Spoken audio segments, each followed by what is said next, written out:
پاؤں گیلے کیے بنا سمندر تو پار کیا جا سکتا ہے، مگر آنسو بہائے بغیر زندگی نہیں گزاری جا سکتی۔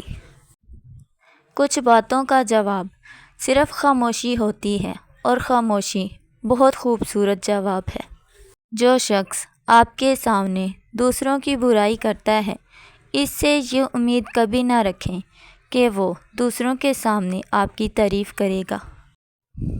جس طرح لیموں کی ایک بوند ہزاروں لیٹر دودھ برباد کر دیتی ہے، اسی طرح انسان کی انا بھی اچھے سے اچھے رشتے کو برباد کر دیتی ہے۔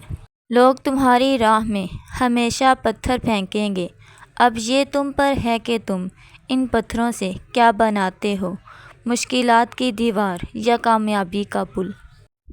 زندگی میں ہمیشہ خود پر ڈیپینڈ کرنا چاہیے، خود سے توقعات لگانی چاہیے۔ کسی دوسرے سے لگائی گئی توقعات ہمیشہ تکلیف دیتی ہیں۔ نمک کی طرح ہو گئی ہے زندگی، لوگ حسب ضرورت استعمال کرتے ہیں۔ اس دنیا میں انسان کا گھر بنانا بہت مشکل ہوتا ہے، کیونکہ زمانہ کبھی کسی کو نہیں بخشتا، ہر کسی میں کوئی نہ کوئی برائی لوگ نکال ہی لیتے ہیں۔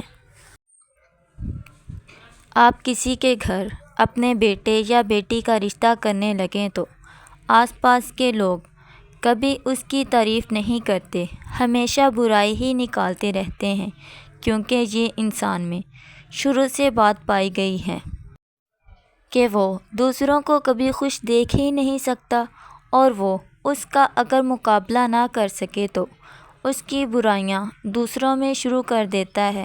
اور یہی سب کچھ ایک بیٹی کے لیے بھی ہوتا ہے کہ وہ اگر گھر سے رخصت بھی ہو جائے تو بھی اس کے سسرال والے اس میں کوئی نہ کوئی برائی ہی تلاش کرتے رہتے ہیں، اور ان کو یہ احساس تک نہیں ہوتا کہ اس میں اگر ہم کوئی برائی نکالیں گے یا اس کو برباد کرنے کی کوشش کریں گے تو ہمارے بیٹے کا ہی گھر تباہ ہوگا، مگر انہیں اس بات کی کوئی فکر نہیں ہوتی۔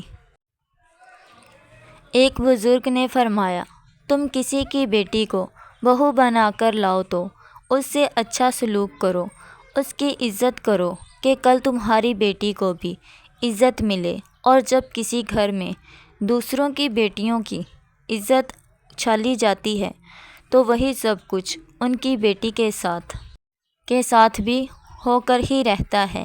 اس لیے اللہ سے ڈرو، دوسروں کی عزت کا خیال رکھو تاکہ تمہاری عزت کا بھی خیال رکھا جائے۔